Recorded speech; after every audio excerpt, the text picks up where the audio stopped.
Hello, I've been doing a fair amount with SED recently, and it was suggested to me that perhaps it would make an interesting topic for a video, or that I should consider doing some kind of course or something like that. I don't think I'm quite there yet, but let's give it a go. A quick crash course onto how to get a very simple thing done with SED. So what we're going to do is create this command, which just outputs my Wi-Fi IP.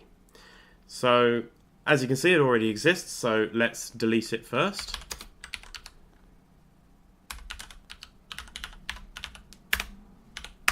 Gone. Right. How do we do that? Well, first off, we need a source for the information. So let's go to ifconfig, which is where you can configure your interfaces. And if you run it with no arguments whatsoever, it will just dump out all of your network interface information. And there's some quite interesting stuff there. Now, the bit that I'm interested in right now is this. It's the Wi-Fi IP address. But you can see that there's quite a lot of text here, and we only want that particular bit. So how are we going to get just that bit out of it? Well, this is where SED comes in. We can take that output and pipe it to SED. In that case, it does absolutely nothing because we haven't told it what to do. We haven't given it any instructions. Now, these instructions can come from a file, or you can just provide them on the command line as an argument, which is what we're going to do here. So if we just provide it with a single argument, which is an empty script, and run that, you see that we get all our ifconfig output comes out as if SED wasn't involved. And you may think, well, that seems quite pointless, but the idea of SED is that it is a stream editor. And typically, when you're editing a stream of text that's going through, you want to pass through all of it, but just make changes here and there. So its default behavior, if you don't tell it to do anything, is just to print the lines as they come in. If you don't do anything, then fine, they'll just print it. They'll go out exactly as they came in.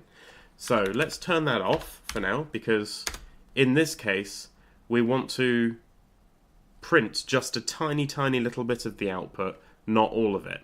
So if we say -n for no output, don't print by default, and run that, you'll see that now we get absolutely no output whatsoever. That's because we haven't told it to do anything, such as print the lines. So let's tell it to do that with the p command for print. So if we say p and run that, we get exactly the same thing as we had before. But this time we're telling it to print the lines with this command rather than it doing it itself by default. So that puts us in control of what's being output. Now, we're going to make changes to this stream. So let's start off simple and say that we want to replace the word running here with walking, because running sounds far too energetic to me. So in our script, we'll say we want to substitute a regular expression which matches, and we'll replace it with something else. So between these two slashes, we have the regular expression to match, and between these two slashes we have what we want to replace it with. So let's match something, say the word running, and let's replace it with the word walking. And if we run that, oh, well, we've got no output. But why is that? Well, we didn't tell it to print anything, so let's use the print command again and stick that on the end. And if we run that, we do get some output, but we only get the lines that it made changes on. Now, the reason for that is because it gets a line and it says, okay, what do we need to do? We need to do a substitution, right? Does it match running? Well, no, it doesn't. Okay, well, there's nothing else to do, so let's just move on. Does it match running? No. Does it match running? No. Does it match running? Yes, it does. Okay, in which case, replace the word running with the word walking and print it, which is what's happened. So we've got this line, which has been modified, and we've got this line, which has been modified. This line has not been modified because it's not running, evidently. So, how do we get it to print everything, including the bits that we changed? Well, we could put in a print command and say, well, print everything. But if we do that, you'll notice that we now get these lines twice. Because what's happened is it said, okay, does the line match running? Yes, it does. Replace it with walking. Print it. Print it again.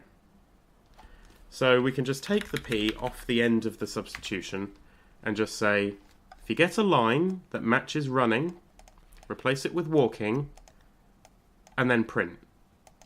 So lines that match will have this execute, and lines that don't, well, that won't execute. But this always will. So if we run this new script, you can see that we now get our output, for the most part, exactly as it went in, except with our small change. Excellent. We're making progress. Now, if we want just this IP address, how are we going to grab that? Because there could be many IP addresses here. And in fact, there are. There's one here, and there's one here, in addition to the one that we actually want, which is down here. So what we can do is we can say, when you match on something, we want you to do things. So what do we want to match on? Well, the beginning of the line, in regular expressions, this caret means the very beginning of the line, and then WL. So this expression means any line that begins with WL. And if we run that, well, he says, well, what exactly do you want me to do with it? So we'll say, okay, well, we want you to print it. Fine. And now you see that we've only got this one line printed out. Because does this line begin with WL? No. Well, there's nothing to do then, because this bit didn't match, so we're not going to do that bit. Does this line begin with WL? Yes, it does. So we're going to do that. And we printed the line out. Does this line match? No, it doesn't. And so on and so forth, all the way down.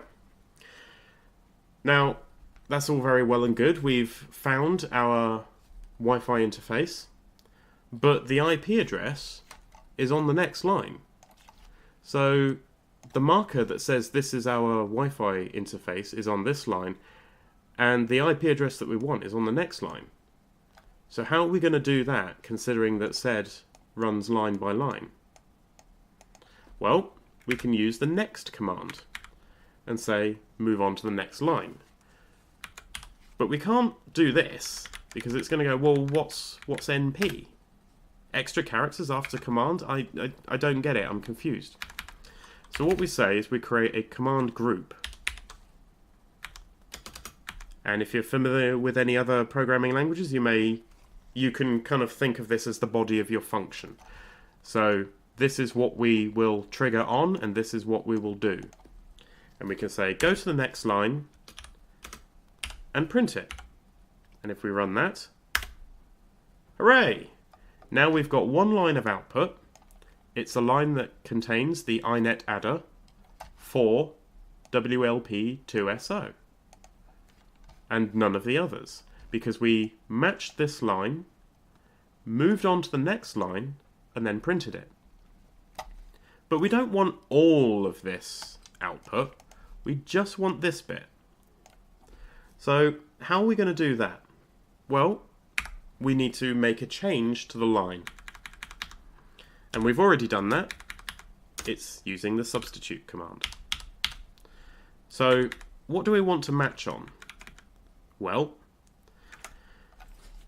we need to find this bit. Yeah? And it's sandwiched between inet adder and space bcast. Now we could say, okay, find me inet adder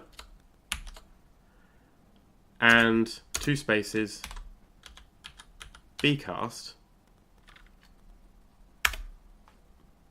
Oh, well, okay, that didn't do anything. Why is that? Well, because it's looking for literally inet adder space bcast. We need to say that there's something in here between these 2 characters that we're interested in. Right, okay, so let's do that. And we can do that using a capture group. A capture group is expressed using parentheses, but we have to escape them because this is sed's default plain old-fashioned regex syntax, and capture groups were an extension to this. So we need to specifically say, don't look for a literal parentheses. Look, this is a capture group. This next character has special meaning. Okay, this is a capture group. So what do we want to find between inet adder and space bcast? Inet adder space bcast. Well, just everything. Everything within there, please. Okay, fine. Let's get everything. Let's be very, very liberal about this. Dot, which means any character, absolutely anything. Could be a space, could be a tab, could be some letters, could be some numbers, could be a symbol, anything. And we say star, which means 0 or more of them. So maybe there's no characters. Maybe there are lots of characters. Dot star is really quite open and will match everything and anything. So we've said, find us inet adder, space bcast, and get me the stuff between those 2. And if we run that, oh, well, that's odd. What's happened there? We weren't expecting that. So what's happened is it found the bit that matched inet adder some stuff space bcast. So it matched this portion of the line and replaced it with nothing because we've not got anything in the replacement. So if we were to put hello into the replacement, you can see there we go. We've got hello with our broadcast address. So, right, how do we do this then? Well, we need to match on everything that we want to replace, right? So you notice how we said inet adder some stuff space bcast hello, and it literally replaced just that. Inet adder some stuff space bcast was replaced with hello. Hello. So we actually need to we need to match on the whole line. And because we really don't care what came before or after that, we can just use dot star again. Dot star.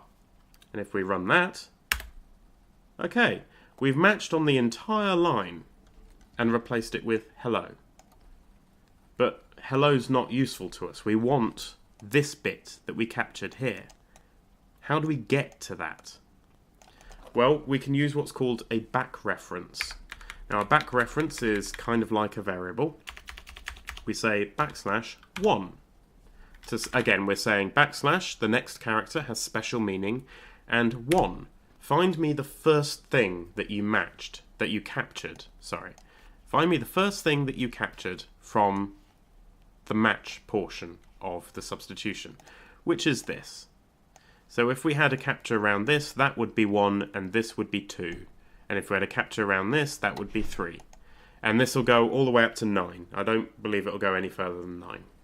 I think if you are going further than 9 on a single line, you probably should consider using something else. Because your scripts are going to get mental. So, let's run that and see what we get. Hooray! Look at that. We've got our IP address. Now, this line is this blank line is a little bit of a misnomer. If I just reduce the text size slightly and run it again, there you go.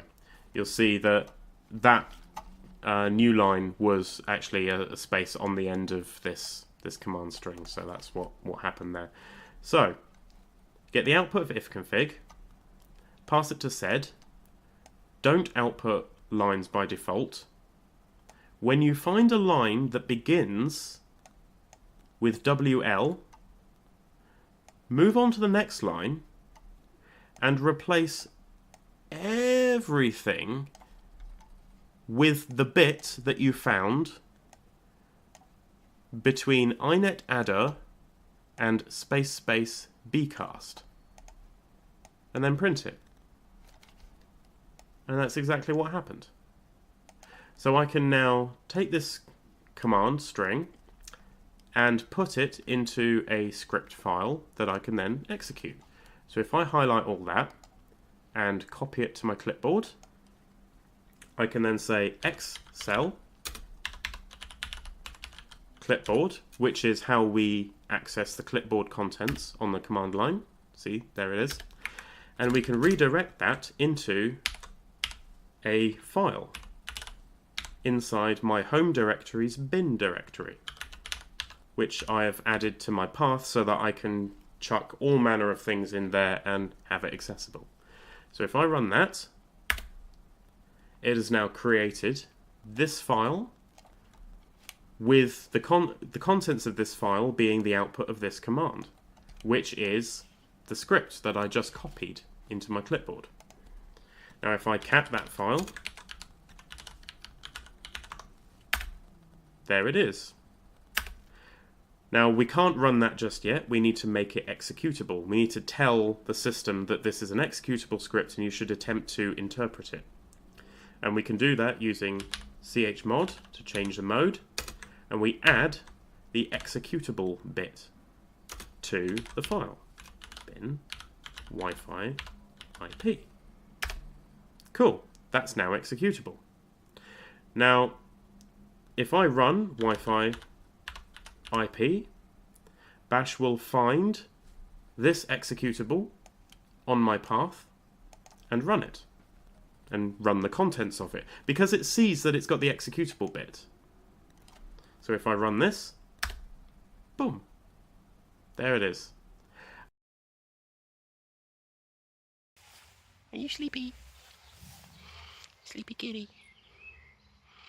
Yeah. He's a fluffer.